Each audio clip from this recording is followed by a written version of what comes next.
Have you ever wanted to dive deeper into the horror movies you love? Beyond the Blood is a horror podcast for fans who want more than just surface level screams. We do deep dives into the movies that shaped us, digging into director commentaries, behind the scenes stories, deleted scenes, and the special features that most people skip. Each episode is a love letter to the genre. We break down how these films were made, the creative risks that paid off or didn't, and the lasting impact they've had on the genre as a whole. From 70s slashers to modern nightmares, we celebrate the craft, chaos, and characters that keep us coming back. If you're the kind of fan who rewatches movies with the commentary on, or you simply grew up in the video store horror aisle, the Beyond the Blood podcast was made for you. New episodes every single week. Subscribe, and let's dig deep. Welcome to the Beyond the Blood podcast. Hey, want to skip those ads and get early access and bonus episodes of all Banana for Scale shows? Hop on over to truestory.fm/join and discover all the cool perks that come with being a member of the Banana for Scale family. Coming up on The Devil's Details, the 4 horsemans of the apocalypse. Well, not horsemans, Lester, horsemen. Like horsemen? Like horsemen, right. Like people on horses. People on horses. Ah, gee. Well, now I'm going to have to scrap all of my notes. Revelation chapter 6. 6? 6.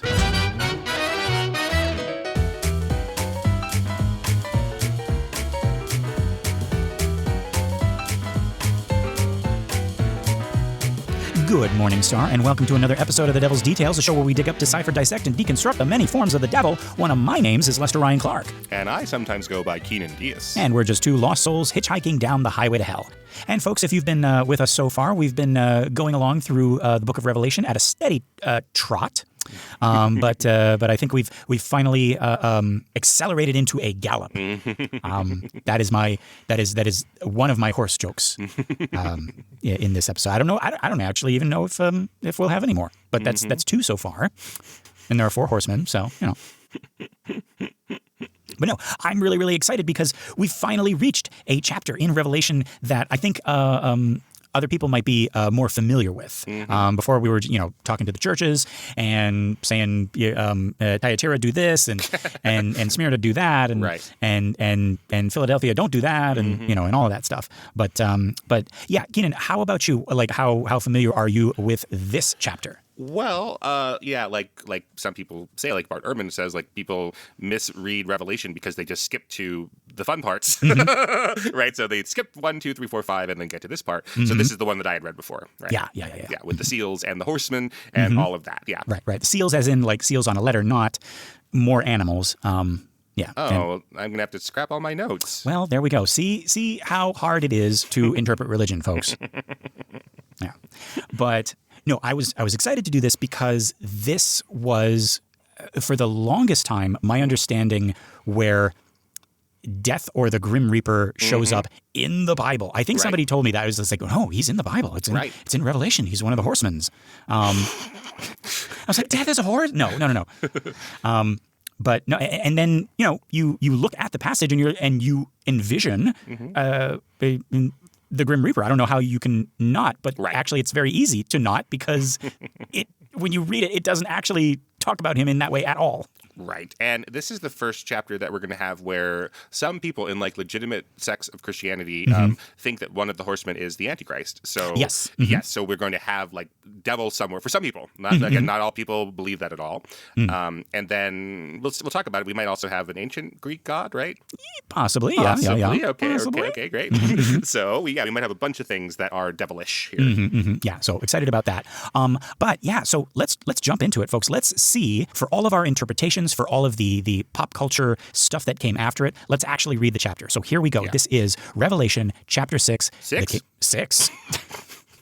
Why am I surprised by that? I'm always surprised when you are trying to do it to me. So. All right. Anyways, everyone come and see. Yes. This is the. Oh, I see what you did there. Yeah. But yeah, this is the King James version. Okay, so here we go. And I saw when the Lamb opened one of the seals, and I heard, as it were, the noise of thunder, one of the 4 beasts, saying, Come and see. And I saw, and behold, a white horse, and he that sat on him had a bow, and a crown was given unto him, and he went forth conquering and to conquer. And when he had opened the 2nd seal, I heard the 2nd beast say, Come and see. And there went out another horse that was red, and power was given to him that sat thereon, to take peace from the earth, and that they should kill one another. And there was given unto him a great sword. And when he had opened the third seal, I heard the third beast say, Come and see. And I beheld, and lo, a black horse, and he that sat on him had a pair of balances in his hand. And I heard a voice in the midst of the four beasts say, A measure of wheat for a penny, and 3 measures of barley for a penny, and see thou hurt not the oil and the wine. And when he had opened the fourth seal, I heard the voice of the fourth beast say, Come and see. And I looked, and behold, a pale horse, and his name that sat on him was Death, and hell followed with him. And power was given unto them over the fourth part of the earth, to kill with sword, and with hunger, and with death, and with the beasts of the earth. And when God opened the fifth seal, I saw under the altar the souls of them that were slain for the word of God, and for the testimony which they held. And they cried with a loud voice, saying, How long, O Lord, holy and true, dost thou not judge and avenge our blood on them that dwell on the earth? And white robes were given unto every one of them, and it was said unto them that they should rest yet for a little season, until their fellow servants also and their brethren, that should be killed as they were, should be fulfilled. And I beheld when he had opened the sixth seal, and lo, there was a great earthquake, and the sun became black as sackcloth of hair, and the moon became as blood. And the stars of heaven fell unto the earth, even as a fig tree casteth her untimely figs, when she is shaken of a mighty wind. And the heaven departed as a scroll when it is rolled together, and every mountain and island were moved out of their places. And the kings of the earth, and the great men, and the rich men, and the chief captains, and the mighty men, and every bondman, and every free man, hid themselves in the dens and in the rocks of the mountains, and said to the mountains and rocks, Fall on us, and hide us from the face of him that sitteth on the throne, and from the wrath of the Lamb. For the great day of his wrath is come, and who shall be able to stand? And with a question mark there. Good. Yes, at the end, right? Cliffhanger. the first cliffhanger, right? Yeah. But no, very metal, very epic, right? Okay, so before we dive into the notes, Keenan, like, first impression of this, what the hell is going on? Like pun intended, what the hell is going on here? Yeah, some bad stuff coming out. These seals, we're opening up these seals, which I thought was a positive thing, right? It's like, oh, these are promised words from the Lamb of God, right? But every time we open one of these scrolls, bad stuff happens. And it doesn't come out of the scrolls itself, but they just sort of appear, right? They just kind of happen, yeah. And these are 7 seals upon one master document, I suppose. And we're getting to know. We can't read. We can't like open one seal and go, oh, that unlocks this part of this piece or any of that stuff. We have to sort of wait a little bit longer. Yeah. But it turns out we open with a bang, pretty much. It's all hell breaks loose onto the earth. Right. And we got 4 horsemen. Only not horsemans. Not horsemans, as I originally thought. Right. But only one of them named. Oh, which one? But yeah, because we kind of go backwards, and it's sort of hard to unlearn these things, right? It's like, okay, that one's this one, and that one's this one. Right. In the actual text, they don't have that. Yeah. The only one named is our last one. Is our one on the pale horse, right? Right. Yeah. But and I want to get into that, like where we found names for all of these guys. Right. But so on that note, let's talk about let's look at the popular interpretation of this, right? So we got this. I mean, this is the beginning of the end. This is the tribulation judgments, right? Right. Yeah. So after the rapture, which is not in the Bible, it's not in Revelation. The Lamb begins opening the 7 seals. Each seal unleashes a specific judgment upon the earth, right, during a 7-year tribulation. Okay. These are believed to be literal future events that haven't happened but will happen in sequence, starting with our 4 horsemen, right? So the first we got like a white horse, right? This is the first seal, often interpreted either as the Antichrist, right, going forth to conquer, right? This is the most common evangelical view. And that is very much in the LDS tradition, the Latter-day Saint tradition, that is that. So, a lot of the evangelical views, right, they can go into different sects and how do you say, like, it's not written down anywhere where you have to agree with that interpretation. Right. But in some sects, in the LDS sect, that is the Antichrist. Right. So we've been written down and said that's the Antichrist. Yeah. So we've been sort of on like Antichrist watch or like Beast watch. This whole time, like the Apocryphals, they say they have Satan watch. So we've been on Beast watch at least in this season, and we've had some false alarms. looking for the false prophet, but like we fight here's well, I guess this one's also a little bit false because this is being interpreted by some folks as the Antichrist, right? Going forth to conquer, but it could also be Christ himself conquering. This is an older interpretation that people have seen. Because he's in white, and he's the first horseman, and he's going forth to conquer. So the Lamb, remember, is opening the seals, and out of the first seal comes another version of him. Yes. So I hadn't heard that, but yeah, can Jesus make a seal so powerful it opens himself? Yes. Yes. Well, there we go. There's your answer, right? According to some interpretations. Yeah. Right. Okay. I hadn't heard that, but that. Yeah. I see why that's so attractive, right? Because it's the first one, and so who are these people? We really want to name them. We really want to give them ranks, even though they are listed as like being part of one group, right? Yeah, there could be 4 horsemen, right? Exactly. Yeah, there could be several horsemen. It's just but these are the ones that we focus on, right? Right. Mm-hmm. Yeah. And if not the Antichrist, and if not Christ himself, I've also seen this white rider on a white horse. Referred to as conquest, right? Which makes the most sense. He was sent to conquer. He goes forth to conquer, right? But this is also the horseman who seems to be like switched out for pestilence a little bit later. Yeah. So like if we're going through the traditional ones that you folks at home remember, it's this one is pestilence, which we'll talk about that switch a little bit later. Okay. But yeah, so. Now we're on to our next horse, which is, I guess, most commonly referred to as war. Right. Right. This is the red horse, talking about like literal warfare, seen as possibly like World War III, nations killing each other. Right. Like so in the future, like if we're reading Revelation as a futurist text, right? It's like that's what this is going to come to. Right? The big war that's coming. Right. Right. Yeah, the war to end all wars. Yeah. Yeah, we often make a lot of its red color, which we don't think of horses as being red. Mm-hmm. Right, but but it doesn't literally have to mean that it is a literal red horse. Some people read this as a horse covered in blood. And then other people, I mean, I would point out that there's a lot of animals that we refer to as red that aren't really red. Like when I was going to get a cat, my Russian friend was like, "You should get a red cat." I'm like, what's a red cat? And then she showed me, and she meant an orange cat. In her culture, right, orange is red, right? Yeah. So there is possible that just it doesn't have to be a fantastical color of horse. There can be like a gingery sort of brown horse as well. Yeah. We talk about like having red hair. And it's like nobody has red hair. Right, exactly. Unless you dye it. Right, like paleo or keto. Yeah. No diet, like, you know what I mean. Yeah. Yes. But yeah, in most artist renderings, I see it as like bright fire engine red. Yes. Right. And the rider too. Like the riders and the horses are usually the same color. Did you notice that? Yes, even though, again, that's not in the text. Yeah, we're only talking about the horses here. Right. Yeah. But yeah, second horse is war. Third horse, the black horse, is often seen as famine and economic collapse, right, during the tribulation, right? Which in the ancient days would be the same thing. Yeah.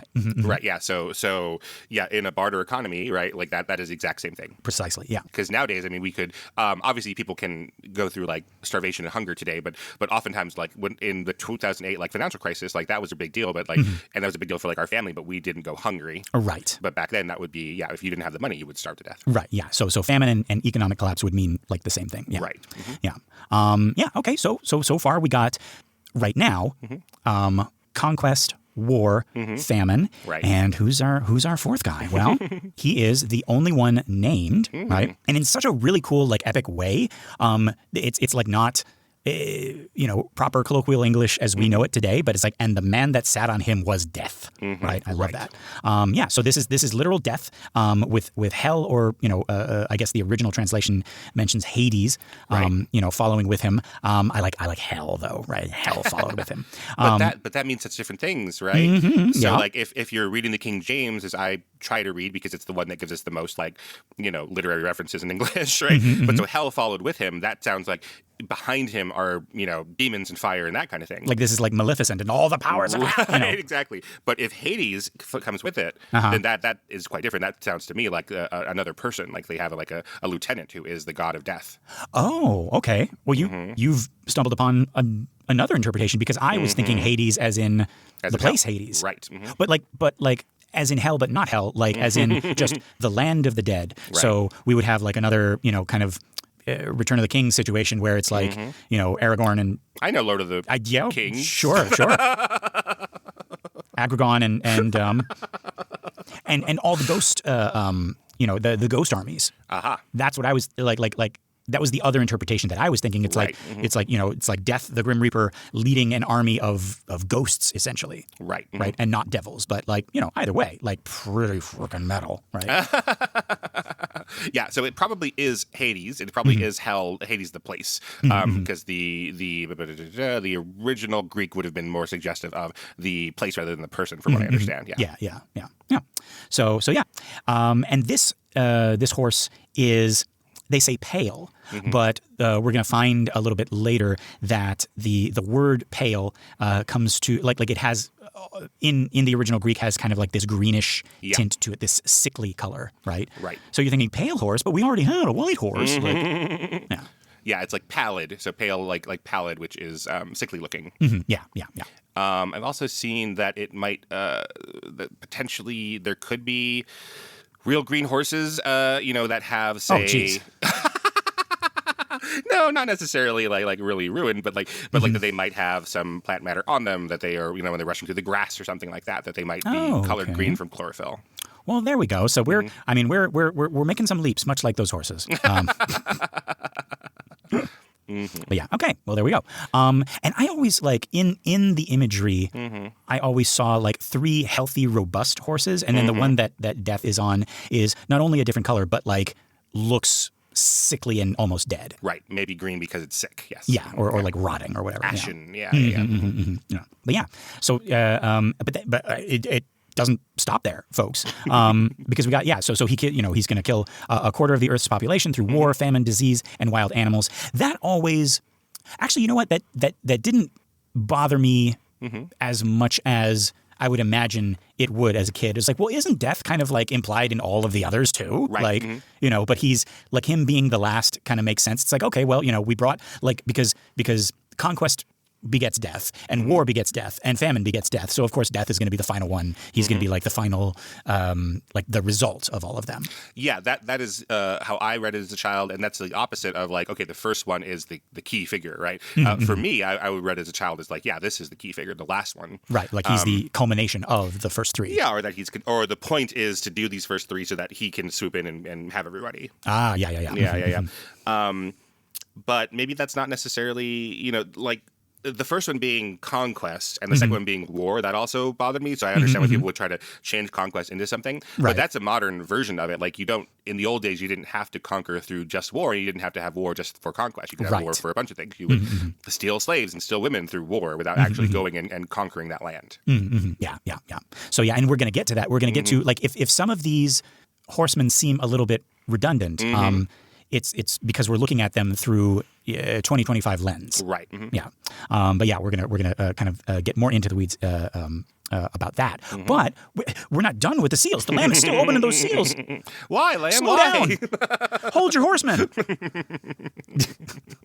But no, we got the 5th seal, and these are the tribulation martyrs. This is what's popularly believed. These are Christians martyred during the tribulation. This is after the rapture, right? So remember, after the remember in popular belief, the rapture scooped all the good people up, and these are the Christians who were martyred during the Great Tribulation. And they're asking God, how long until you judge our persecutors, right? That barista who said happy holidays to me. Right? But we come to understand that more will be martyred before the end comes. Right. And then we get the sixth seal. And this is cosmic catastrophe, literal astronomical and geological disasters. The sun literally goes dark. The moon literally turns red. Stars literally fall from the sky, right? Meteors and asteroids and stuff like that. Mountains and islands literally move. And this is the beginning of the end. Armageddon is near. Or I guess Armageddon is upon us. Yeah. Right? As Whistling Dixie. Yeah. You got there before I did. That's exactly where I was going. Okay, good. Watch the movie Clue, folks. But yeah, and then we get the wrath of the Lamb, which is an oxymoron, even though it's a lamb and not an ox. It's an oxymoron, yeah. Yeah. So Jesus is no longer the gentle shepherd he's the wrathful judge, right? Everyone on earth realizes God's judgment has come. This proves Jesus can be violent when necessary. The question of who can stand means nobody can survive God's wrath. I also want to point out that back in our season for Paradise Lost, remember after Satan invented cannons in the War of Heaven, the good angels literally picked up mountains and threw them on top of the fallen angels, and that was like the worst thing that could happen to them until Jesus finally came charging at them with his chariot, and that was when the fallen angels literally begged for the mountains to cover them again, which is exactly what happens in Revelation. So Milton read Revelation. Yeah, I think he did. Yeah. But yeah, sounds like that gentle lamb that we were reading about before has done a complete, I almost said 360. It would be a 180. I know he's pretty confused. He's been through a lot, this lamb. So. Yeah. And is now kicking ass and taking names, right? Right. But let's look at this with a little bit of context, okay? Let's look at what John is actually doing with these seals and what his first century audience would have understood, right? So again, we talked about this being a genre piece, specifically apocalyptic genre, right? And this is apocalyptic imagery, right? The seals aren't God's future timeline. They are symbolic visions describing the ongoing reality of life under the Roman Empire, drawn heavily from the Hebrew prophets, specifically Zechariah 1 and 6. That's got the colored horses patrolling the earth. Oh, yes. Yeah. So John's audience would immediately recognize, it's like, oh, this is like Zechariah's vision with the colored horses, right? Okay. Describing what empire does to the world. Right. So this is not what empire is going to do, or this is not what God is going to do. This is what happens when empires spread across the world. Okay. Right? But yeah, these are things that John's audience would immediately recognize. Right. And we are to understand that these four horsemen, this is what empire always does. And yeah, speaking of which, let's look at these four horsemen, aka what empire always does, what always happens. As empire grows, right? So we got the first seal. This is the white horse. The rider has a bow or a toxon. He receives a crown, Stephanos, and he goes out conquering and to conquer. Nikonkai hina nikese, right? All right, so who is this? In the 90s CE Roman context, this is almost certainly imperial military conquest, specifically the Parthian threat. Right? So the Parthians, this is Rome's eastern enemy, were famous for mounted archers with bows. So Rome had been obsessed with Parthian invasions for decades. But it also could represent Rome itself, right? Military conquest, empire expanding through violence, right? White was associated with victory in Roman triumphal parades and processions. Yeah. Right. And the Greek, right, Nikon, conquering, is the same root as the word used throughout Revelation, right? We know that it's like the Nike, right, like Nikeo, right, to overcome. But notice the horseman conquers through military violence and a bow, right, a weapon of death, while the lamb conquered through being slain, and Christians conquer through faithful witness, right? So this is the false conquering of the empire. So it's not Christ, it's not Antichrist, it is conquest itself, right? The first horseman of empire's reign. And in that reading of it, we might get a little difference between why this feels like the second horse again is war, but this sounds like war here. But it might be that what the empire does is it has violence against its enemies outside of the empire. Yes, and that the horse that's red might be a different kind of war. Exactly, right? So let's talk about that, right? We got our second seal, the red horse. The rider is given power, quote, to take peace from the earth and make people kill one another, right? So this is specifically civil war, internal violence, the breakdown of Pax Romana, right? Like Roman peace. Have we talked about that on this show? Pax Romana? Yeah. I don't think so, no. So the Pax Romana is like the Roman Golden Age. It's so that is what I don't know if they would call it that at the time. So yeah, it is 200 years of Rome has basically reached so far out that if it does have wars on the outside, people in the center of the empire aren't feeling it at all. Right. Yeah, and it just like this period of great prosperity. And so we often talk about that, like when during the British Empire or during, the height of the American Empire, like, oh, we can create this thing that at the home front feels like everyone is peaceful and wonderful. And then critics of it will say, well, no, you're killing people in India, or you're, killing people in the Philippines for the Americans or whatever. Or the Middle East. Yeah, exactly. But it just has this feeling like, oh, wow, everything is so safe and so wonderful, but partially through war, not just through like economic prosperity, but partially because of war. Yeah, we have grown so fat that we don't even like see or feel the edges of our empire. Right. And that's where all of the violence is happening. Yes, I don't know if John would have known that term, but people at the time in Rome talked about it. But he's, he's an opponent of Rome in the outer part of the empire, where clearly there is war. Right. Yeah. Yeah. And so he's talking about the end of that. He's talking about the end of that internal peace, right? that Rome has maintained, right? Like peace through, brutal military force, right? The iron fist in a velvet glove. I've heard that as well. And when that breaks down, you get civil war, right? So the word schwazo or schwazo, to slaughter or kill, right, is the same word used of the lamb being slain, right? Asphegmenon. The horseman makes people slaughter each other, right? Contrast with the lamb who was slaughtered for others, right? So this is the violence of empire, right? So this is warfare. This is bloodshed. What always follows imperial conquest. Right? And then this one's very interesting. We get the third seal, the black horse. The writer holds a, quote, pair of balances, right? This is a zugon is the word, right? Okay. These are scales for weighing, right? Yeah. And you see it in the paintings and the depictions, and you want to assume it's like, this is like like the scales of justice, right? Yeah, exactly. When I was a kid, that's all we used scales for in that manner was justice. Yeah, right. But then the voice we hear it says a measure of wheat for a denarius and 3 measures of barley for a denarius, right? Or like a penny in the KJV, right? So what does this mean? A measure could be also translated as a dry quart, and it was about 1 day's ration of grain. Right? Denarius was 1 day's wage for a laborer. So basically, 1 day's wages buys 1 day's food, right? So this is survival at bare minimum, right? No surplus, right? And barley also was cheaper. This was food for the poor. Right? So no surplus. You can't save any of the money for anything. Right.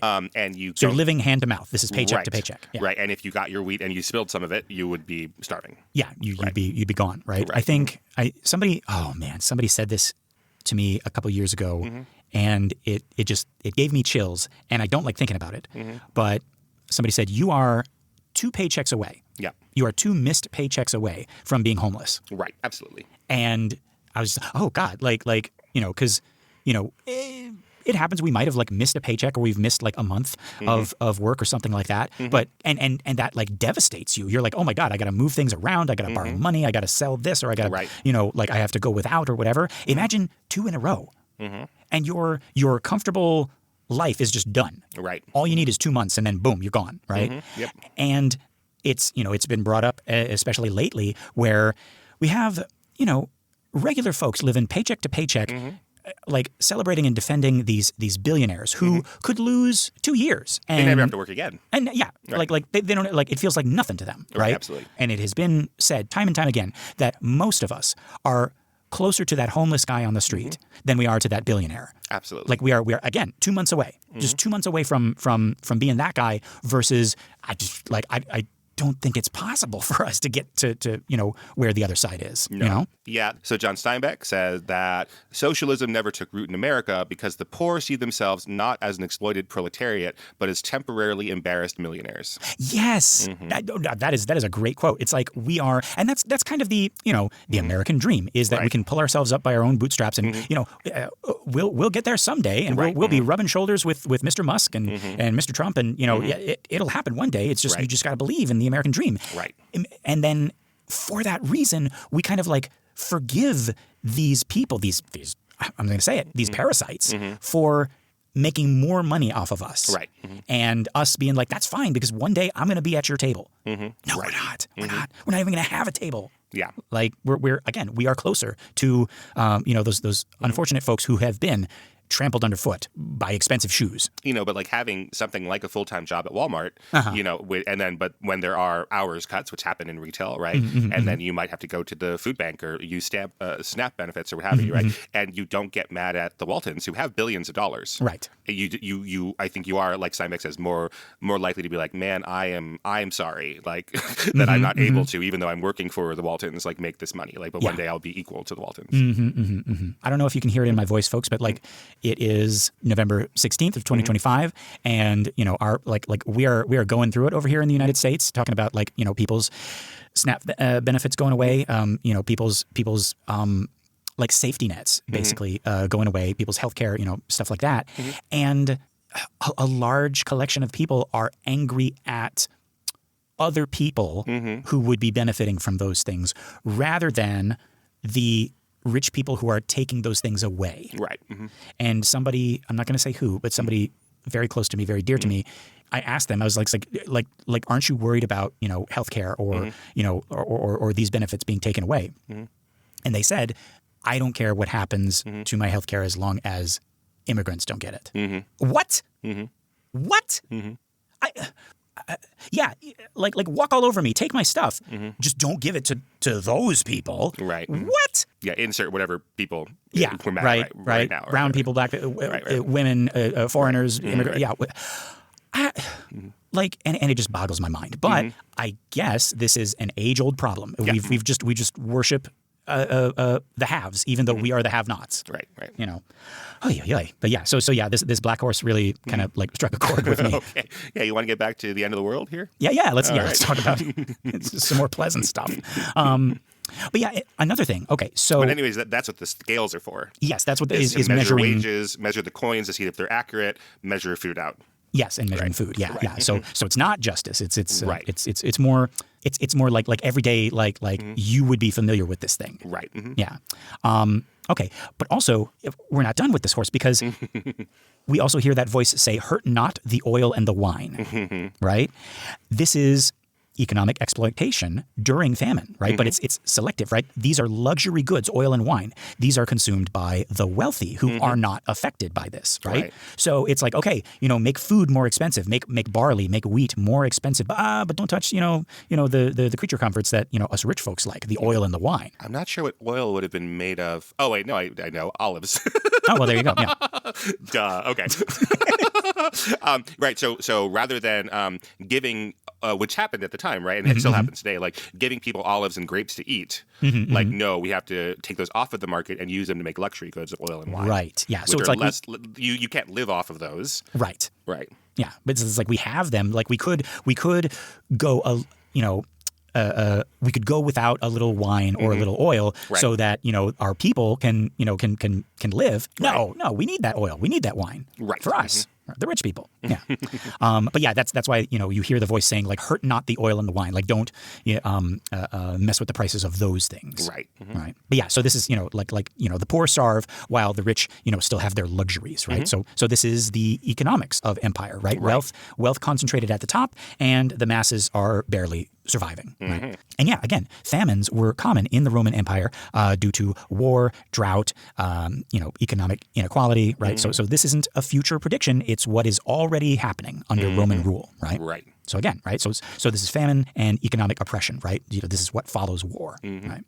Okay, so now we got our fourth seal. We got our pale horse. The rider is named specifically Death in the English translations, but Thanatos in the original Greek, and Hades followed with him, Hades, again, with the rhyming in the original language, right? Right. So they're given authority, exousia, right? Exousia. That Excelsior? No? Yeah.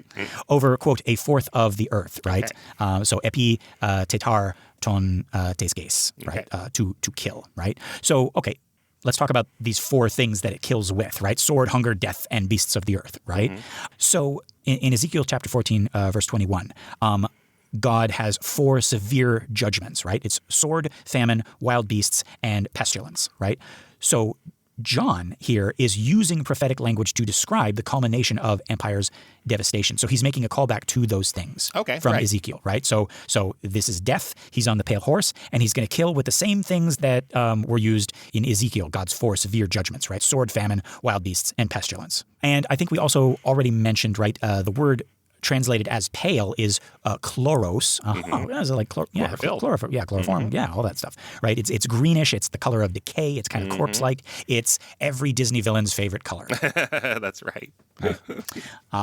And okay, so this is important, right? To kill a fourth of the earth, right? So not everyone, not even most people, kind of goes back to what you were saying, Keenan. It's like it's just big enough to be like devastating if you know about it, but if you're in the center of this nice cushy empire, you might not even feel it. Right. So, the biggest empire ever was the British Empire. It covered a quarter of the entire surface of the earth at its peak, Yeah. So why English is one of the most spoken languages in the world. I think it is the most. I've been careful about saying that. Really? You think the most? I believe so, yeah.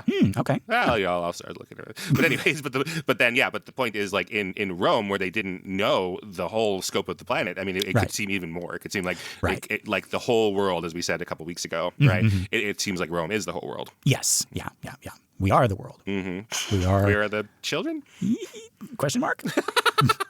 We are the horsemen? Yeah. But yeah, so that's what the four horsemen are. Right? Is stuff that is already plaguing the world because of the Roman Empire, right? And together, these four horsemen describe basically the inevitable cycle of imperial violence, right? So you have military conquest, that's the white horse, leads to civil war and internal violence, that's the red horse, leads to economic exploitation and famine, that's the black horse, culminates in mass death, that's the pale horse. And that's bad, right? Pretty bad, right? I would say objectively, we can all agree that this isn't good, right? Okay. But so yeah, again, like this isn't a future timeline. It's what Rome was already doing, right? So John is unveiling the true nature of empire beneath the propaganda of Pax Romana, of Roman peace, right? Like having a Secretary of Defense suddenly change that name to Secretary of War and actually, in spite of himself, be more honest than he was intending. Yeah, I'm of two minds of that exactly, because like when we changed it in the 40s to the Department of Defense and the Department of War, that's just total propaganda nonsense because that's not what it is. Yeah, right. But then, now 6-7 years later, do we have to go back to war? I don't know. Yeah. I don't know what the benefit of that is. It's weird. It's a weird because I'm like, I know why you're doing it because you're a tiny-dicked alpha bro. You're a little man. Right, exactly. Right. Who wants to, no, not defense, war. What color is your Bugatti? Right. And you want to be all like badass, but it's just like so freaking stupid. It is more honest, though. But it is more honest. Is there for. So it's like, I don't know how to feel about that. Right. Yeah. Okay. Yeah. But yeah, so this is what John is talking about, right? There is already conquest, bloodshed, starvation, death. Right. And the Lamb opens the seals. He reveals the truth about empire, right? He doesn't cause these things to happen. He exposes them, right? I like this. Like, it's not like we're opening this, Pandora's box and it's like, oh, the four horsemen escaped, right? It's like we're revealing, look, like this is, we're holding up the mirror, unto nature. And we're just like, look, this is the reality, right? Right. The seals being opened is unveiling, right? Apocalypsis, right? What empire actually does. All right. I like it. Okay. So, all right.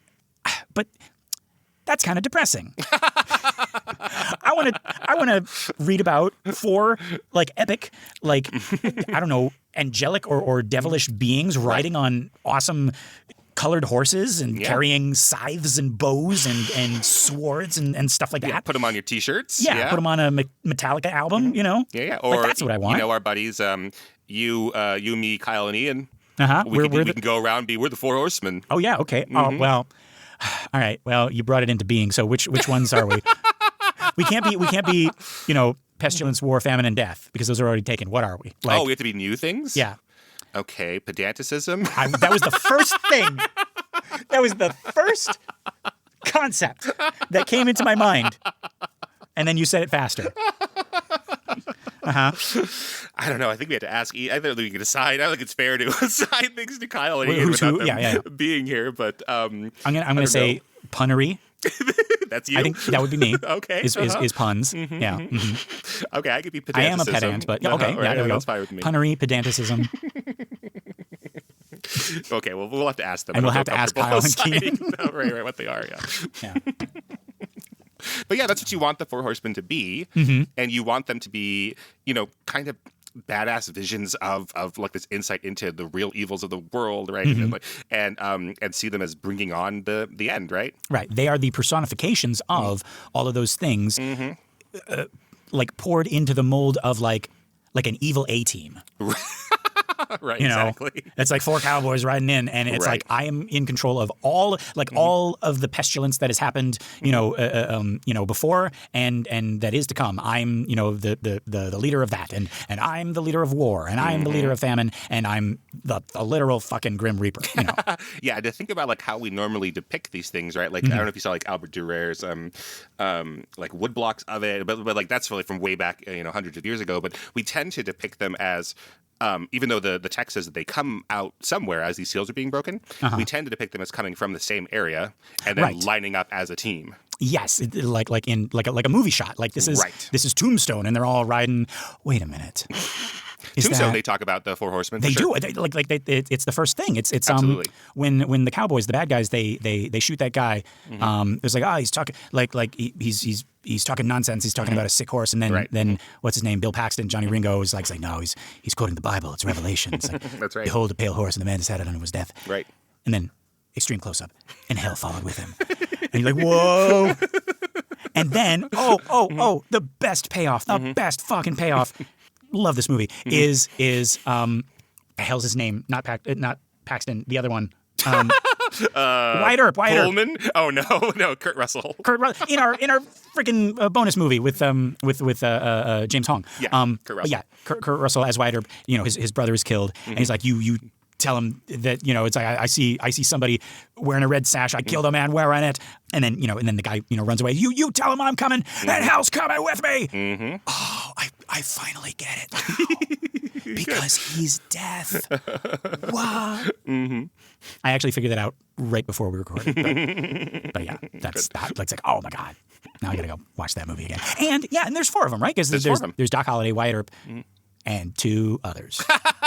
There's the his other brothers. The older Earp. Yeah. Virgil. Earp, yeah. And one other one. But it's Wyatt and Doc. Is the ones. Yeah. His son is named Wyatt. That's right. Yeah, Wyatt Russell. Yeah. There you go. Yeah. Who was in some of the early the protests, standing against ICE and the National Guard. And oh yeah, yeah, talking making a speech to the National Guard, saying you should be standing here with us. Yeah, so that's a U.S. agent. That's it from the Marvel shows. Yeah, he's the bad Captain America. Have you seen that? Oh no, I haven't. Dang it. Okay, I got to see that. Maybe you didn't get the references then when you saw it in real life. Oh. Well, dang. Yeah, he's the bad Captain America on the Captain America TV show. But he was saying a good thing. He was giving a good message. Oh, yeah, I bet. Yeah. Okay. Well, there you go. He gets better. Oh, okay. No, he's the new Captain. He's the new Captain America, and then Sam, Captain America tells Sam, who is the Falcon, that he's going to be the Captain America. Okay. But then they take away the Captain America mantle, and they're like, hey, we can't have a black Captain America. So they get Wyatt Russell. These are bad people. Okay. We can't have a black Captain America. So they give it to Wyatt Russell's character, and then he's a little cuckoo, and he kills someone on live television with Captain America's sword and cuts his head off. Jeez. Yeah. And then that's not good. No. So then Sam has to become Captain America and take it away from U.S. Agent, but U.S. Agent becomes their friend at the end for some reason. Okay. We just keep forgiving white people, I guess. It's okay. You didn't know any better. But it's pretty shocking, to see Captain America cut some guy's head off on TV. Yeah. Okay, well, there we go.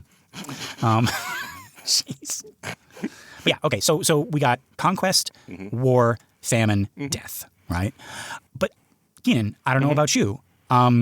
This is the first time I even knew about conquest. I always thought it was another horseman that was the first. I always thought pestilence. All the depictions of it is pestilence, right? So when I read it as conquest when I was a kid, I was like, I don't know. Where's pestilence? Yeah, right. And then I leapt to pestilence must be death because pestilence I associate with being green and all sorts of problems. And then, like, as you were reading it, and the man that sat on him was death, and you're like, damn it. Right, where is pestilence? Yeah. Okay, so let's address this. Let's address the pestilence problem. Nowhere in Revelation chapter 6 does the word pestilence or plague appear in connection with our first horseman. Yet, if you ask most people the name of the four horsemen, they'll say Leonardo. No. Ringo, Paul. Yep, right. Johnny Ringo and Doc Holliday. No. They will say war, famine, pestilence, and death. Right. If you ask a random person, don't do that though, because that's a little weird. Hey, do you have time to talk about the four horsemen? So, but yeah, okay. So where did pestilence come from? The confusion likely stems from a couple of places. So going back to death, right? You were talking about like it's like pale green and all that stuff, right? And our fourth horseman's methods do include pestilence, right? Death kills with sword and with hunger and with death, right? And this is this word thanatos, right? And with beasts of the earth. So the Greek word thanatos can mean death, but generally also means pestilence and plague specifically. So pestilence is in chapter 6. It's just one of the fourth horseman's weapons, not a separate horseman. Gotcha. And then going back to Ezekiel again, right? It's always going back to Ezekiel. So we have Ezekiel chapter 14, verse 21. So when describing God's 4 severe judgments, Ezekiel lists sword, famine, wild beasts, and thanatos, pestilence, right? So this fourfold judgment template influenced how people read Revelation 6 over time. The 4 methods got conflated with 4 separate horsemen. All right. So, and then we got kind of this reorganization during the medieval period, right? During the Black Death, right? This is 1347 to 1351, when plague killed a third of Europe's population, right? It's like artists and theologians naturally emphasized pestilence, right? Medieval and Renaissance art often depicted the 4 horsemen with pestilence as the first or the second rider, right? Because plague was like the most visceral, terrifying threat to medieval people. Right. And this is where you also get this emergence, like this huge explosion in the amount of medieval art that is about death, that has death personified. Like so this then is when you're putting it together with like biblical Renaissance art, then it's going to borrow a lot of the medieval imagery. Right. Yeah. And again, in the Bible, even in Revelation, death with his cloak and his scythe and and all that stuff is not mentioned. So I'm gonna focus on that in a little bit. But yeah, so pestilence, death, like Grim Reaper death, right? That's coming from the medieval period. Right. I mean, just think of that: a third of people. So that's one of Lester, Keenan, Ian, and Kyle, and then a third of one of the others. Yeah, that's a lot. Yeah. That's. I don't want to think about that. Which third of Kyle? Right. That's terrible. Yeah. And then also, I think like naturally, we want things to fall into like, kind of like neat categories, right? So we got conquest, the white horse, right, is harder for modern audiences to grasp than a simple like disease category, right? So it's like war, red, famine, black, death, pale. And then, those are like easy concepts, right? And then conquest, we're like, it's kind of redundant with war, right? So popular culture is like pestilence, right? To create, the 4 distinct, non-overlapping catastrophes, except they are overlapping because all of them involve death. But yeah. And then we got Vicente Blasco Ibanez's novel. This is the 1916 novel, The Four Horsemen of the Apocalypse, right? Adapted into a famous 1921 film starring Rudolph Valentino, right? And this helped kind of like cement the whole, like war, pestilence, famine, death interpretation in the 20th century. Even though it's not what Revelation actually says. Right. So as the film professor on the podcast, that is a really important film, The Four Horsemen of the Apocalypse. It's mostly it's not an apocalyptic film.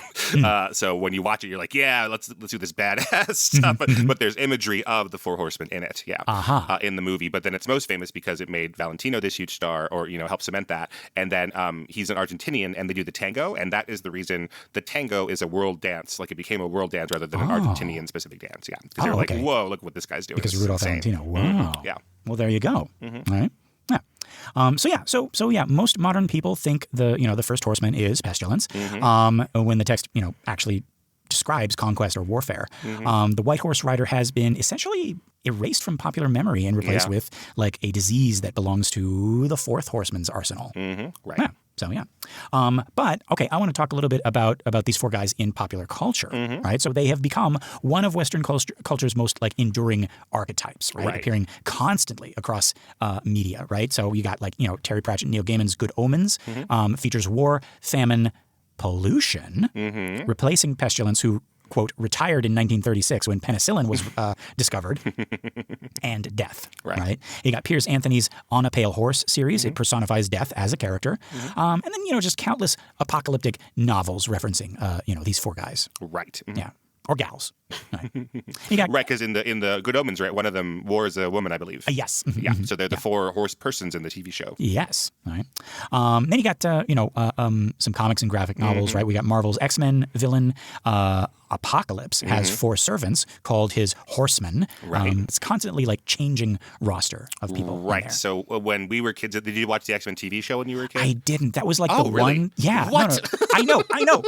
No, It was right around there that I was like looking at comics and being kind of like, oh, but that's kind of like more sci-fi and I'm more fantasy. Oh, you know what? Now that I screamed at you, I remember we've had that conversation before on the show where I did the exact same thing. Where I was like, "What do you mean? As a '90s child, you didn't see this?" But anyways, no. So in the comics, if I'm remembering correctly, one of the Horsemen is Angel, who Apocalypse turns into Archangel. Okay. Right. When Angel's one of the very first X-Men. Like it's like Beast, X-Men, Jean Grey, and Cyclops, right? And then so he leaves and he's like disenchanted with them. He becomes Archangel, and they give him like metal bullet feather wings and stuff like that. Yeah. Okay. But in the TV show, it is Angel turning into Archangel, but then also Rogue gets turned into one of the four Horsemen. So every iteration of Apocalypse gets picks different people who are going to be part of it. So I see. In the movie X-Men. X-Men Age of Apocalypse, it is Psylocke is one of them, and Storm is one of them, and it changes all the time. Okay. Well, there we go. See, right. Just like mythology and just like other comics that it just hurts my brain to look at. It's like, is the Joker his brother? Did the Joker kill Batman's parents? No, that's objectively not true, but but also yes. Yes, but also yes. Yeah. Like the newest X-Man or the newest character in the MCU, the Sentry. He's from the Thunderbolts. He was one of the Horsemen at some point. So everyone has been. Yeah. Well, there we go. Yeah. See. Yeah. The four Horsemen are like the village bicycle. Yeah. Everybody gets a spin. Yeah. Jeez. Well, we might have to, any of these Horsemen things we might be able to do another episode on. We can come back to these ideas too. Oh, yeah. Yeah, but one day I'll teach you about Apocalypse, who is a major character in the X-Men, yeah. Okay, well now I feel like I should already know this if we're doing this season, but yeah. It's okay. Yeah. Oh, and Darkseid.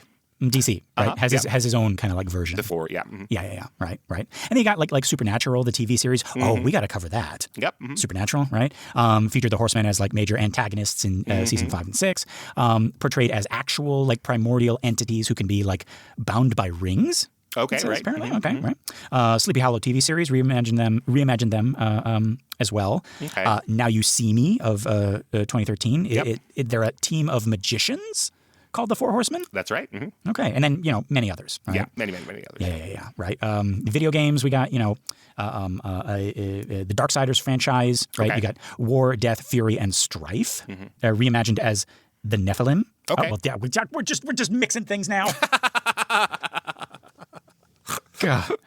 And Red Dead Redemption, which I got to play. Everyone's talking about is great. Has the Four Horses of the Apocalypse Easter egg. Oh, that's interesting. Okay. The Binding of Isaac features them as bosses. I got to play that as well. Everyone's talking about Metallica's Four Horsemen. Right. The album cover. I want to talk about that actually. This is the perfect place for that. I have been searching for like a big part of my adult life for this image that was shown to me as a very little child. Okay. I had a best friend at the time who he was the same one who told me to grab that electric fence. We're no longer friends. But I was at his house for like a sleepover, and he said to me, "I have a photo of me and the devil. Do you want to see?" And I'm like, "Well, sure. Yeah, I want to see that." I was like, I think like 8 or 9 or something like that. And he takes me to his room, and he shows me a poster. Okay. And my first thought is, well, firstly, this is not a photo. And secondly, this is of of 4 people, and you are not in it. But I'm trying to remember. I think it's this Metallica poster. Okay. I think that's what it is. I think it's this Metallica poster because I remember clearly. So after that, his other friend is also there, and they start spinning this story, trying to scare me, saying that night, like when we all go to sleep, these 4 horsemen, these 4, it's obviously it's the 4 horsemen. These 4 riders are going to visit me in my dreams, and I'm going to have to battle each of them. And they named all of them, but it wasn't it's like war, famine, pestilence, death. It was like death was there because you look at the album cover, obviously who else is it, right? But it was like just like fate, time, power, blah, and I was going to like slip into the dream world, like the Freddy Krueger dream world, and have to fight each of these 4. And they were trying to scare me, but I got like so into it that I was like, oh, okay, do I get to choose who I fight first? And like oh man, I wonder if so if I get this red guy, do I get to take his sword and use it on the other guys? And they got so tired of me. It was like hard cut to like 2 hours later, and we're all in our sleeping bags. And they're trying to sleep. And I'm like, but maybe I can jump on one of the horses or make a deal with the other guy. And they finally was like, Lester, we made it up. It's not real. And I was like, oh. Yeah. And then we went to sleep. But I was like after that, because I was invested. I believed, for some reason, I believed, that this was going to happen. So that image kind of was burned into my brain. And I've been searching for it ever since. And I stumbled upon, the Metallica album covers, and I was like, it looks like one of these, but none of them look exactly like the image I have in my head. Right. And I'm like, damn it, because it's like this one, looks the most like the one that I remember, but you can't see Death's face. But this one you can see Death's face. But then there's another one where I clearly remember Famine's face, and I'm like, oh, gee, well that's the one. But then you can't. The other ones don't look like in my head. So right, yeah. And then he made you grab an electric fence just for fun. Yeah, I think that was a little later. Yeah, and then he grew up to be the Secretary of Defense. You know what? No. But yeah. So I have a visceral kind of reaction to these these posters, which makes a lot of sense. I mean, they're pretty badass. They are. Dang. I kind of want to get one and frame it. Right. But yeah, that's my little 4 Horsemen Metallica story. Right. Yeah. So they're everywhere in all sorts of pop culture. You can see why. Yeah, oh yeah. But we have just coalesced around these ideas that they're 4 equals, and they all are on the same team. They're not battling with each other or anything, and that they are there to stir up a bunch of trouble, and that they are pretty badass to be. They are just kind of heavy metal or death metal in their nature. They they as they're killing a fourth of the world, they're turning to the camera and giving you the devil horns, going la la la la, just being real badass about it. Yeah, I can't imagine them okay, let's split up. You take the east, right. No, that's not how this works. Yeah, later on, the angels are going to start at the 4 corners of the earth and work their way in, I guess. But these horsemen, they're together. They have to be together, right? Yeah, you can't split them up. Split the band. It's not Metallica. Okay, right? That's one of that's one of us as the 3rd horseman is the Rulenick. It's like, no, it has to go this way. So we have the pedant, the punner, and the Rulenick. Yeah, this is how it always goes. No. But yeah, okay. Now, I was curious if any division of Christianity believes in them in that way, as actual entities. Okay, right. Because, I mean, you would think, whenever there's an apocalypse movie or something like that, they show up as 4 beings, right. And the 4 best buds of the apocalypse. Exactly, right? Yeah. This is the end of that road trip. Right. And I looked, and it looks like most scholars and mainland Christians see the horsemen as symbols representing, the consequences, the cycles of human violence, right, or divine judgment. So it's either they're either coming from God or humanity, right? So not literal beings, but apocalyptic imagery to communicate theological truth, right? So this is the dominant scholarly position and the view of most Catholic, Orthodox, and mainline Protestant interpreters. However, some Pentecostal and charismatic Christians, especially those focused on spiritual warfare, might see the Horsemen as like actual demonic principalities, like powerful evil spirits that control or influence war, famine, disease, and death. Okay. Right. This view treats them more like the princes in Daniel 10, right? Like these territorial spirits, right? So, but this is like kind of like a minority view, but it does exist in certain circles. Right? Okay. Yeah, but you could see, I don't know, like Dante doing things like that, or yes, yeah, yeah, I can see like probably it exists more in fiction, like with them as actual beings, right? But also like certain like occult and esoteric traditions have adopted the four horsemen as archetypal entities. So that can be like invoked or worked with ritually. Okay. So these often like personify them, as distinct intelligences. And then of course popular culture, like we have them as supernatural beings, right? But yeah, Keenan, I was excited about this episode specifically because we get to talk about the Grim Reaper, which I was introduced to in a little game you might have heard of called Castlevania, the very first one on the NES, the Nintendo. I never got to him because that game was so freaking hard. Impossible, yeah. Yeah, and he's like the second to the last, guy, second to the last boss. But we were subscribed to Nintendo Power. Right now, you're playing with Power. Right.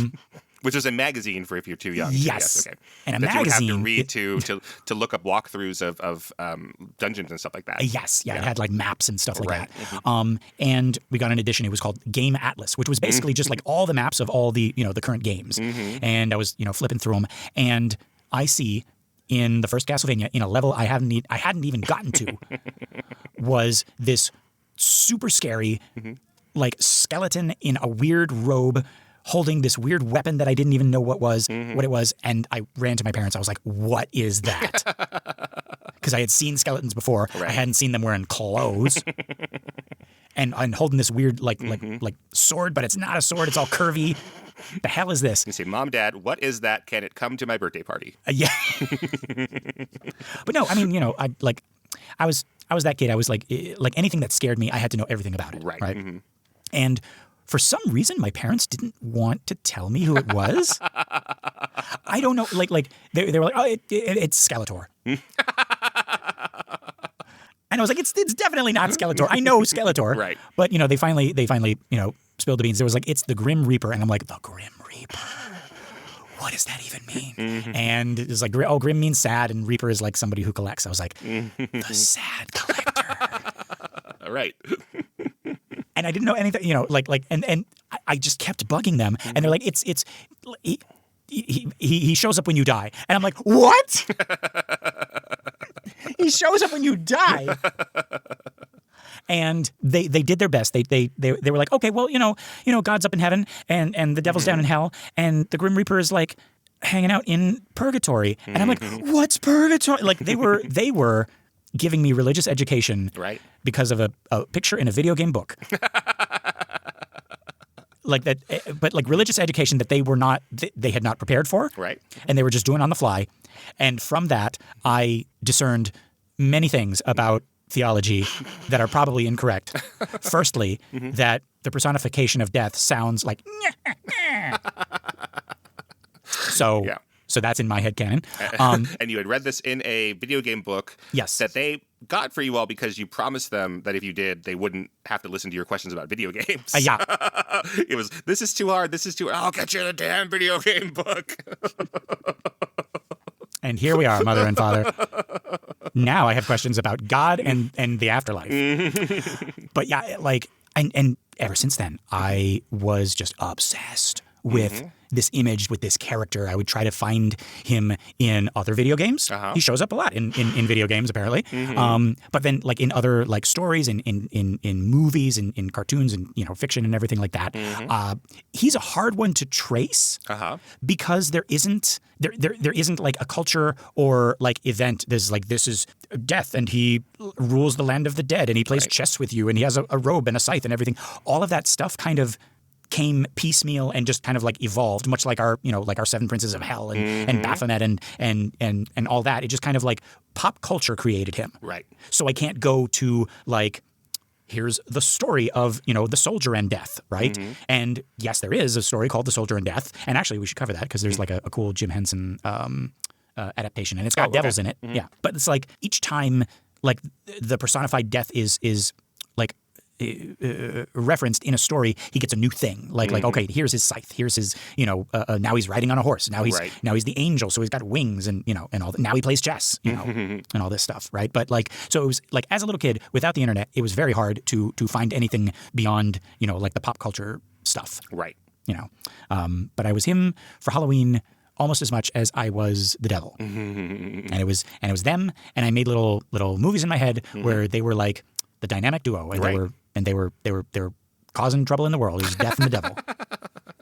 But yeah, I was saying it's like how did like our idea of the Grim Reaper like come to be, right? The sad collector. So way before we have the Greek Thanatos, right?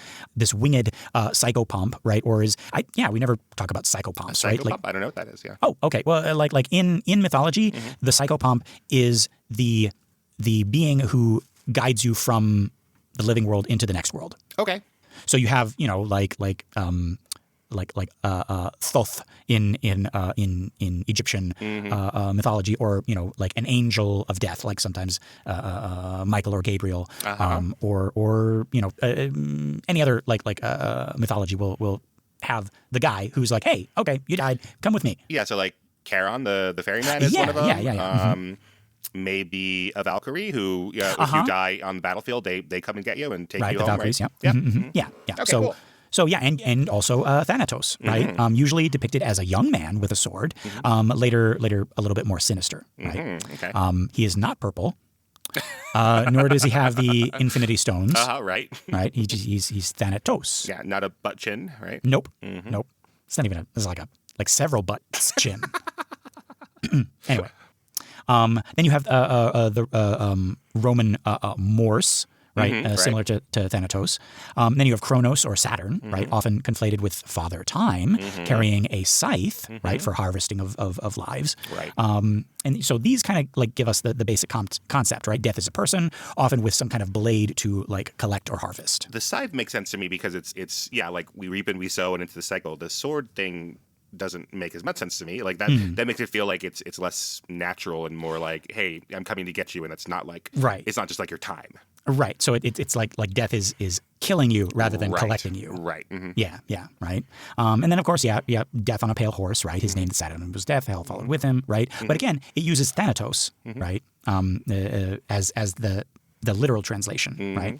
But I think, you mentioned it earlier, Keenan, talking about the Black Death, right, from 1347 to 1351. This is when the Grim Reaper really takes his modern form, right, with a third of Europe dying within a few years, right? Art just exploded with this death imagery, right? You have the Danse Macabre, right, the dance of death, right? You have skeletal figures leading people of all social classes to the grave, right?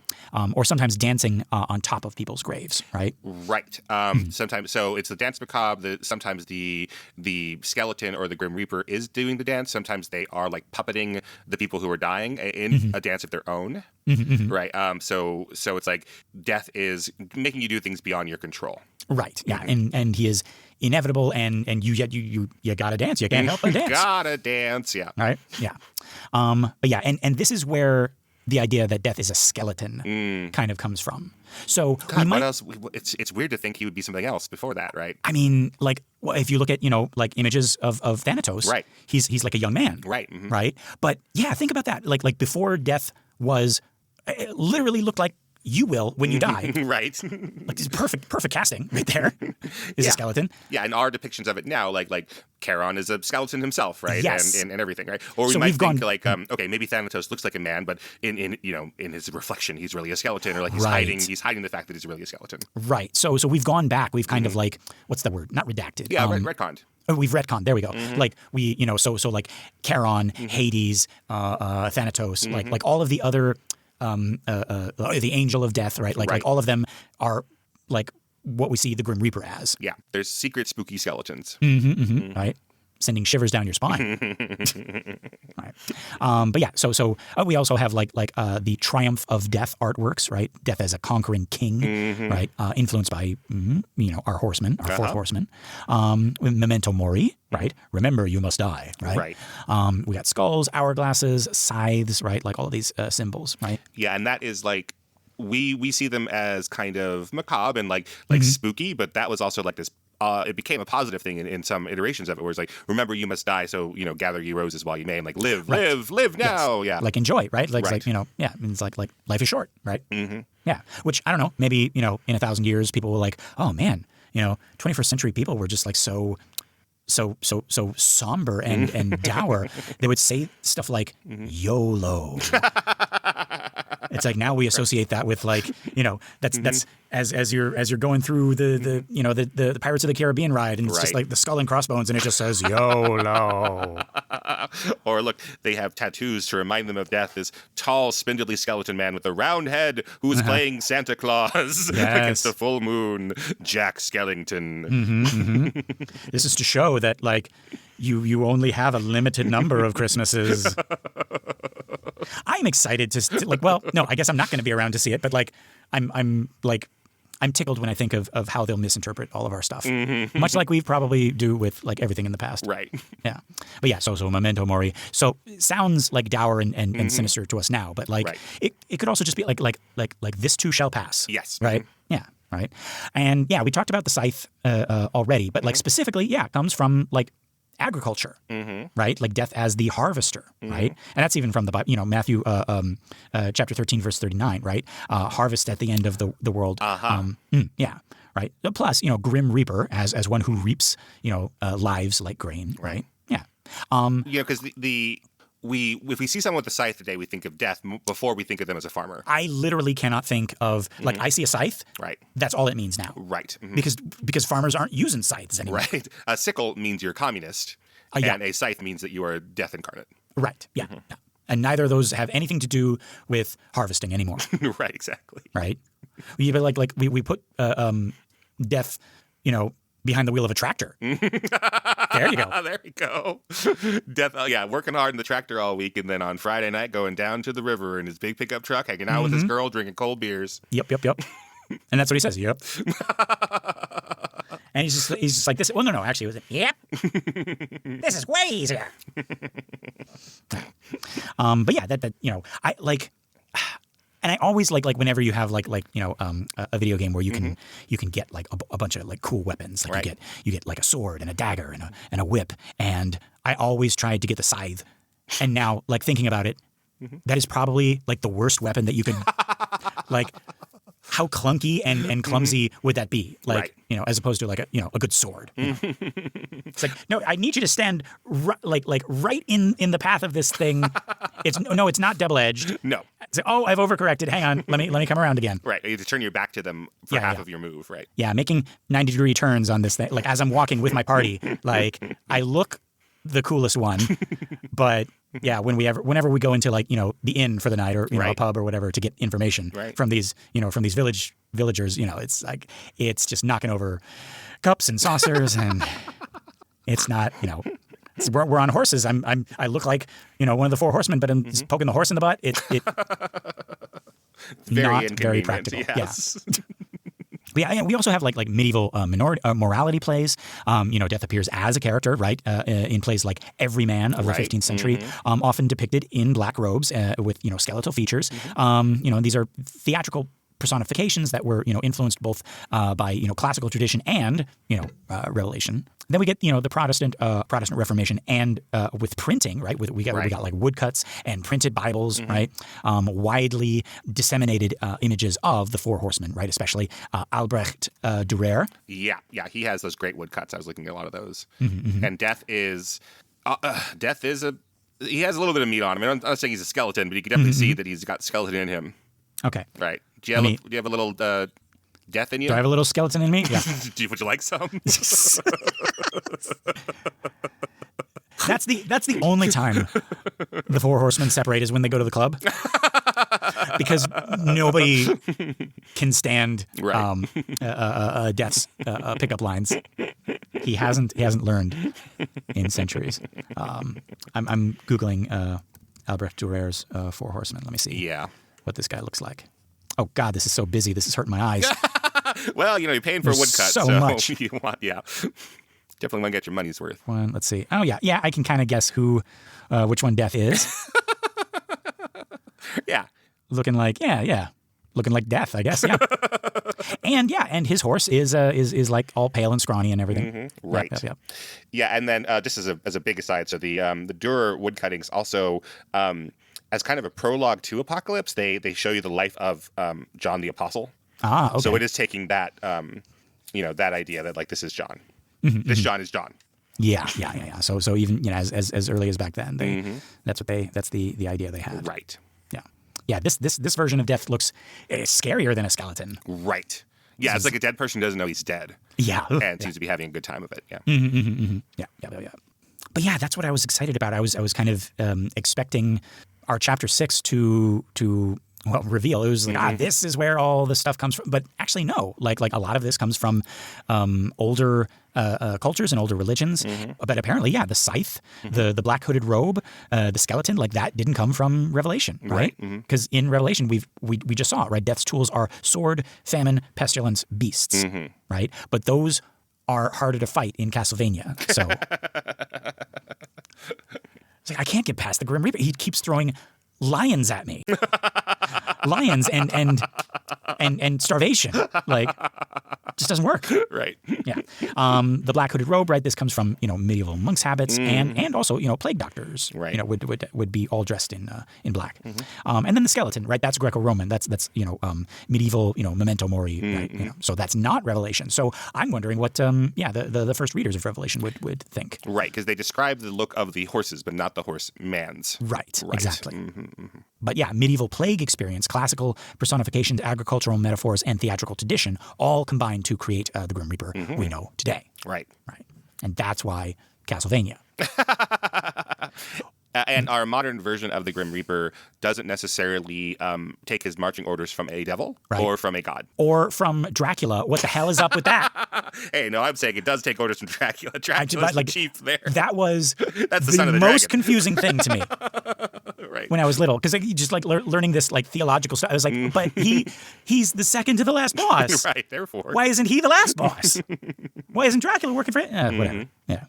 Right, Dracula doesn't suck the blood of the dead. That doesn't work. Yeah. So it's not the Grim Reaper is giving dead bodies to Dracula. Right. That wouldn't work at all. Dracula's doing him a service. Right. Which I'm very glad that the creators of Castlevania have come around to my way of thinking, because that's kind of what the more modern games are. It's like it's the switcheroo. It's like yes, well, I've pretended to work for Dracula, but actually he's serving my long game. Right. Yeah. So you're welcome, Konami.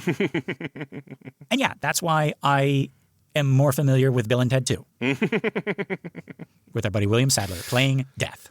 Well, speaking of that, so as the film professor, I just want to name drop some movies that come from Revelation 6, their titles. So the most famous is going to be The Seventh Seal, but that comes in Revelation 8, just so we're clear, just so you don't send me any early emails. Right, we've got 6 seals so far, right? 6 seals? 6 seals. But let's see, we have Pale Rider, which is a Clint Eastwood directed movie. So that probably, if I remember correctly, it's not as explicit as the tombstone scene that you reenacted for us, but he's just the Pale Rider, right? Okay. So the rider's pale. In the Bible, the horse is pale. Very important film by Carl Theodor Dreyer, who we should look at some of his early stuff at some point, like Vampire. But he does a movie called Day of Wrath, which comes from this chapter, that phrase. And Day of Wrath is about a witch burning. Yes. Okay. Let's see. We have Come and See. That is said 4 times in our piece here. Yeah, and that's a Soviet movie by Elem Klimov. Or 16 times.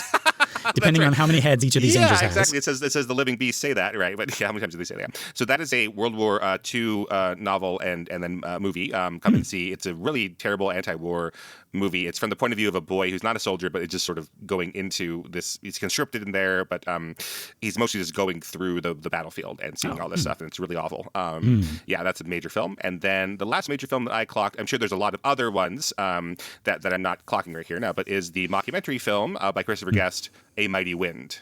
Yes, okay. so that is a reference to the mighty wind that comes out of the seals here. Okay, but in this mockumentary, is the mighty wind A fart? something else? Yeah, that is the joke. Yes. Okay. So it's a documentary about folk singers. And so these folk singers have broken up in the 60s, and they're coming back together to do this this documentary about their careers. And yeah, there's a song called "The Mighty Wind," and most so okay, let me read this to you. So this is from Revelation. And the stars of heaven fell onto the earth, even as a fig tree casts her untimely figs when she is taken of a mighty wind. So that doesn't sound like a fart at all. No. But yeah, in the song "A Mighty Wind," it does sound like a fart. Yes. Okay. Well, there we go. But a lot from this chapter, right? Because it's so evocative. Yeah, we're not even done. Like we still have other seals in this chapter, not just the first 4. But oh my goodness, yeah. Let's let me read to you a little bit of the lyrics. I don't have the tune, but the lyrics to "A Mighty Wind," right? Okay. Every carpenter and cowboy, every lame man on a crutch, they're all talking about a feeling or a taste that's in the air. They're all talking about this mighty wind that's blowing everywhere. Oh, a mighty wind's blowing. It's kicking up the sand. It's blowing out a message to every woman, child, and man. Yes, a mighty wind is blowing across the land and across the sea. It's blowing peace and freedom. It's blowing equality. You know, if you hadn't prefaced that, then I would have been like, oh, this is nice. This is a nice wind. We got going here. Yeah. Yeah, but this is a Christopher Guest mockumentary. I think. Yes. Yeah. Be supposed to understand. Yeah. Yes. Be suspect about it. Is one of the accompanying instruments a tuba? Yeah, but this is Catherine O'Hara and Michael McKean and Harry Shearer getting together and singing this. Those guys. Yeah. Yeah. Yeah. But yeah, so there we go, folks. That is the 4 horsemen as we understand them. Right. And obviously, William Sadler's death in Bill and Ted 2. Right. That's a parody of the death in Seventh Seal. Yes. It's got to be, right? Like, definitely does. Almost exactly like him. Yeah. Well, yeah, but that's we'll come back to that in chapter 8 of Revelation. But yes, it's a parody of him. Yeah, for sure. Okay, I was wondering about that because it's like, well, wait, death is in chapter 6. Why is it the 7th seal? Like what? Oh, just you wait. Oh, okay. I'm wondering why that movie is called that. Just in case people are listening to this out of order. So in the 7th seal, they play chess, right? Death plays chess with the knight, right? So in Bill and Ted, they don't play chess; they play Battleship. Well, they play Battleship and Twister and Clue and Death always loses. Right, because it's a lower version of the 7th seal. It's a stoner version, yeah. Yes. But what does that have to do with the 7th seal? Like, why is Death... We're finished with Death. He's the 4th seal. Well, we'll talk about the 7th seal when we get to talk about the 7th seal, I guess. Okay. This is like staying up for Christmas. Come on. I believe... It was Colonel Mustard in the study with the candlestick. You were wrong, dude. It was Professor Plum. I said Plum. No, Lester will have to tell you about the 7th seal when you're older. Yeah. It's 2 chapters from now. Okay. Well, let's talk about the 5th seal. Then. All right. This is the martyr's cry, right? Under the altar, right? This is sacrificial imagery. In Jerusalem, in the Jerusalem temple, the blood of sacrifices was poured at the base of the altar. So souls of the martyrs are under the altar because they are the sacrifice, right? They've been poured out like blood. Right? So, and remember, slain for the word of God and the testimony and the testimony they held, right? These are the martyrs, right? This is the same word used of the lamb, right? Slaughtered and sacrificed, right? So slain, right? So these aren't tribulation martyrs after the rapture as modern interpretation sees them. These are Christians who have already been killed for their witness, right? People like Antipas, victims of Nero's persecution, right? Those executed for refusing to worship the emperor. Gotcha. So current Christian persecution, right? Yes. Right. Yeah. So their cry of how long, O Lord, dost thou not judge and avenge our blood? Right? This is the cry of lament from the Psalms, right? So this is Psalm 79 verses 5 and 10 and Psalm 94 verses 3 through 4, right? Right. Basically, how long until you act, right? It's the question of every persecuted community throughout history. When will justice come, right? Now, this is important. They're not asking to be vindicated through violence that they commit. They're asking God to bring justice, right? They died as faithful witnesses. Now they ask God to judge their murderers, basically, right? And then the white robes given to them, right? They're clothed in white. This is, garments of victory and purity promised to the faithful churches, right? So their faithful witness is affirmed, right? But now, okay, like rest for a little season until, their fellow servants and brethren who should be killed as they were should be fulfilled. So this is difficult, but crucial. More martyrs are coming. Right. Right. So it suggests that there's a determined number. Not that God is gleefully counting corpses, but the faithful witness will continue to be costly until the end. Okay, that helps me with the next chapter. I think I see. Next chapter is a lot of counting, a lot of numbers. Okay. Yeah. So this is both realistic and hopeful, right? Realistic that persecution will continue. Hopeful that it is limited, right? A little season, right? Chronon Micron. That's a good title for a movie. That must be something. A little season? Yeah, that's a good title. All right. I don't find one, so that could be yours, Lester. You could have that. A little season, right? There we go. All right. Helps the tribulation go down. Right, and the little season's coming for every man, woman, and child. And then we get the sixth seal. Sixth. So when the sixth seal opens, we get some more apocalyptic cosmic imagery, right? We got the great earthquake, the sun turning black as sackcloth, the moon like blood, right? Like blood. Have you seen that meme? No, I don't of the know little. what that's about. It is. I forget where it is. I've completely forgotten the meme, and all I remember is this little kid. I think he like accidentally cut his finger or something. Okay. Or like his little brother cut his finger, and it's like this little. It's like it's like this little 2-year-old, and he's running to his mother, and he's like clearly alarmed, but it's like the cutest version of alarmed. He's like Mama, blood. Just saying it in the most like this is the grimmest, most serious thing in my 2 years of life. Right. My brother's blood. Oh, I see it. That's so you cute. see it? Blood. Okay. What's happening? I forget. Yeah. The baby has some blood because I think the baby's teething or something. And he's okay. Yeah, he keeps pointing like the baby's mouth is bleeding. Blood. What's the title so our listeners can look up? The one I see says "Funny Baby Says Blood," but this starts with the hamster dance, so I don't know if it's the original. But yeah, you Google funny baby says blood. Blood. And then he's saying to the mom and dad, "Not funny." Yeah. Not funny, blood. Oh. So, well, okay, now I have to remember as we continue through the book of Revelation, anytime that blood is mentioned. The moon has blood. Yeah. The moon is red as blood. Right. And yeah, stars fall like figs. Onto the earth or onto the earth, right? Yeah. Right. The sky is rolled up like a scroll. So you'll see it says heaven is rolled up, right, or pulled away. But again, heaven, the heavens, right? We're talking about the sky. We're not talking about paradise, right? So heaven is rolled up. The heavens is rolled up like a scroll, right? And the mountains and the islands are moved, right? And yeah, is this literal? No. This is again standard prophetic, day of the Lord imagery drawn directly from. Here's a list of them, right? Isaiah 13:10. Isaiah 34:4, Ezekiel 32 verses 7 through 8, right? This is a judgment on Egypt.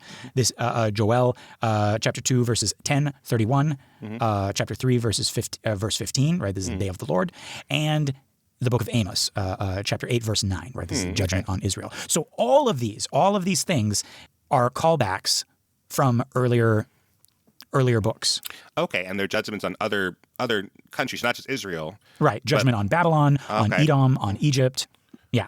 Okay, and so you're right. So we're saying this is happening, and it reads to us like it's the end of everything, but it's happened before. Yeah. So all of these things have happened before. Yeah, it doesn't mean that the world, this stuff might happen, but it doesn't mean that that's it. Right. Yeah. Okay. Yeah. And I guess even first readers can look at this and be like, oh my God, we're getting all of them at once. But it's more like him saying, and this and this and this. Okay. Like this stuff happening. And it's like as it's happened before, right? Yeah. So when Hebrew prophets described God's judgment on other nations, they used this kind of like cosmic collapse language, right? The sun darkening, the moon turning to blood. I can't not do it.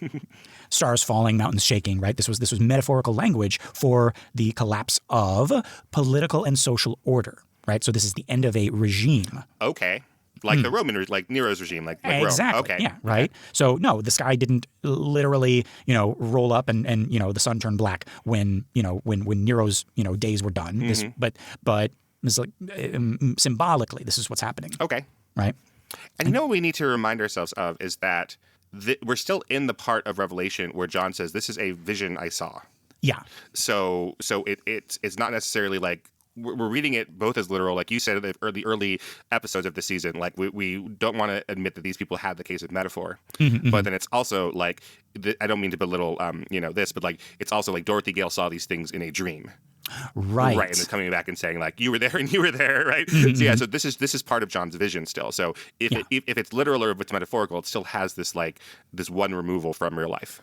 Right. But then like we take it a step further and remove it as like, oh, because it's a vision, that means it must have not happened yet. Right. But that's not necessarily true. Right. It could have happened already, and then it's a metaphor. Right. And as we have seen with Dorothy, right? It's like stuff happening at the same time. Right. Yeah. So John's audience, right, steeped in the prophets, would recognize like this is day of the Lord language, right, announcing God's judgment on the Roman Empire. Okay. Right. Yeah. We got all humanity hiding in the caves and under the mountains, right? Notice this is like talking about like social breakdown, right, from kings of the earth, right, down through the entire social hierarchy, right? So we have great men, rich men, chief captains, mighty men, every slave and every free person, right? All kind of like named, right? So it's like military commanders, rich people, powerful people, and then slaves and peasants and folks like you and me, right? Right. So yeah. So the entire social order of empire, from emperor to slave, hides in caves, crying to the rocks, fall on us and hide us from the face of him sitting on the throne, right? So, talking about the wrath of the Lamb, right? Right. And let's talk about that, right? The wrath of the Lamb. This phrase is striking, right? How can a lamb have wrath, right? This is almost an like what we were talking about before. This is like an oxymoron, right? Lambs are slaughtered. They don't have wrath, but that's the point, right? The victim's vindication terrifies the oppressor, right? The lamb was slaughtered, but he's alive and on the throne. The empire that killed him is confronted with the truth. The victim was right. The executioners were wrong. So if we're going by that, it's the violent coming to terms with what they have done. Okay. Not the violent being met with more violence. It's them like realizing what they have done and like feeling sorry for it. Yeah. And again, like you were arguing at the beginning that these people had the concept of metaphors. They had that power. They had all sorts of figurative language. So they do also have oxymorons. So they are able, to write the wrath of the lamb and not for you to take it that the lamb has grown into something wrathful, but to be like what kind of wrath happens from a lamb, and then you're confronted with that. Yeah. People were smart back then, people. Right. What kind of shrimp is jumbo? What kind of silence is deafening? Right. Yeah. Like we're looking too deeply into this and not understanding that, people had humor and people had poetic license back then as well. Right. Okay. Yeah. Right. So this isn't the lamb becoming violent. It's the terror of confronting truth after, building your world on lies. Okay. Right. So, So kind of like the revelation of the lamb that you slaughtered, the revelation of what our military did in Vietnam, it like finally comes home to us and we're like, what our military, has done to its own people, is doing to its own people. It's like we're in that cushy kind of like a time period of empire where we don't want to think about that, right? But it's kind of becoming more and more evident. It's like that, like we are the bad guys sometimes. Like we do bad things. Like we're not the heroes of the world that we think we are, right? In the same way, it's like Caesar and the Romans aren't saving everybody. They're slaughtering people. Yeah, like this lamb, right? Right. Yeah, right. Yeah, so the last line here says, "For the great day of his wrath is come," in the King James, right? That means now, right? Not in the future, or is come. Like, okay, yeah. For the great day of his wrath is come, like meaning like has arrived. Right. But then, I mean, so it's not prophecy, is what I mean. Okay, I see what you mean. Yeah, it means has come. It's here. It's now. Right. Yeah. Mm-hmm. He has come means he has He is come. here. Right. He has arrived. Yeah. Right. Yeah. Not so. Yeah. It is, older versions of English. He is come is closer to he has come than he is coming. Right. Yes. Yes. I think so. Yeah. He has come. Yeah. Right. He has come. That means he has he is here. Yes. Yeah. So knock, knock. Who has come? Who's right? The Lamb has come. The Lamb has come. The Lamb has come. Who? There's the Lamb to has take come. away the sins of the world. Yeah, it's very simple. Yeah. Read your Bible. Yeah. So okay. So basically, the Lamb opens the seals, right? Crucially, the Lamb is the one opening the seals, right? He's not causing the horsemen to ride. He is revealing what Empire does, right? Opening the scrolls is revealing the truth, right? Not like this divine act of violence, right? The four horsemen are the Empire, right? The horsemen aren't like, God's judgments on the world. They are the judgment that Empire brings upon itself, right? Conquest, war, famine, death, right? This is what Rome does to itself and to others, right? And the Lamb is simply revealing it, right? The martyrs are the true conquerors, right? The only humans we see in this chapter, right, besides, the hiding masses, are the martyrs under the altar, right? Those who died witnessing to Jesus, right? They're given white robes of victory. They conquered through faithful death like the Lamb, right? So they stuck to their, well, I almost said stuck to the guns, but right. They stood on business. There you go. Okay. Right. They didn't, falter. Right. Yeah. They offer up their necks to be slain, like yes, like right. And in that way they win. Right. Mm-hmm. The sun going dark, the stars falling, the sky rolling up. This is again prophetic metaphor for social collapse. Right. It's like not literal astronomical catastrophe. Right. John's readers would understand that. Right? Okay. And the final message, right? Justice is coming, but, right, the martyrs are told to rest a little longer. Justice is coming, but not instantly, right? There's like patient endurance required, right? God's justice operates on God's timeline, not ours. Right. So bottom line, popular reading, Lamb begins opening the seven-sealed scroll, unleashing tribulation judgments on earth after the rapture. The four horsemen are literal future events, right? The Antichrist or Christ, World War III, global famine, mass death, right? Dogs and cats living together, mass hysteria, and then at some point they eat the dogs and cats, right? The fifth seal shows tribulation martyrs asking for revenge, right? The sixth seal is literal cosmic catastrophe. Wrath of the Lamb proves Jesus will be violent, and this is God systematically destroying the world before the final battle, right? That's the popular reading, right? Now, the scholarly reading again, right? The Lamb opens the scroll to reveal the truth about Empire. The four horsemen aren't for events or future predictions. They are imagery describing what empire actually does.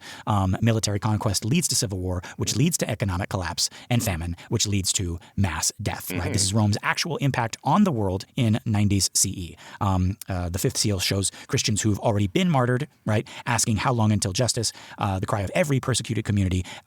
They're told more martyrs are yet to come. Persecution continues. The sixth seal uses prophetic day of the Lord language, right, drawn from all those other prophets, right? Isaiah, Joel, Ezekiel, to describe the collapse of empire's social order when confronted with the reality of the enthroned slain lamb, right? All humanity, from kings to slaves, hides from the wrath of the lamb, which isn't violence, but terror of the truth. Okay. Right? So kind of like, an ostrich sticking its head in the sand, being not even patriotic, but like nationalistic about your own country and saying, we can do no wrong.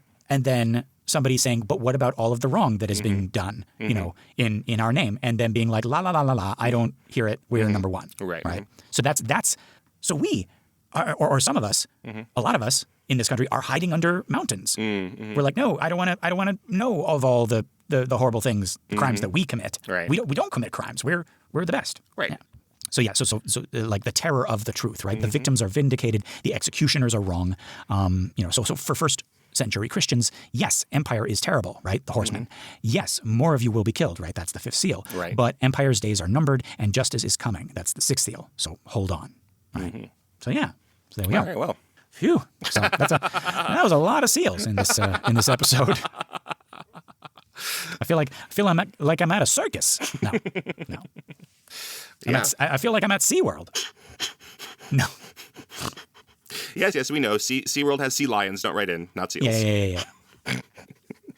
Anyway, okay, so that was chapter 6. 6, folks. 6. Mm-hmm. Whew.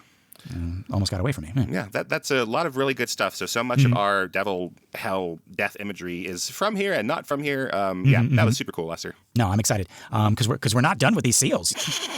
We still got more. No, we got a lot of math in the next one, but then we got some seals coming up. Yeah. That's okay. That's the fourth horseman. Math. It's like, oh god. Pedantics, Punnery, the Rulenick, and Math. Right. Even has the same last letters as death. That's right.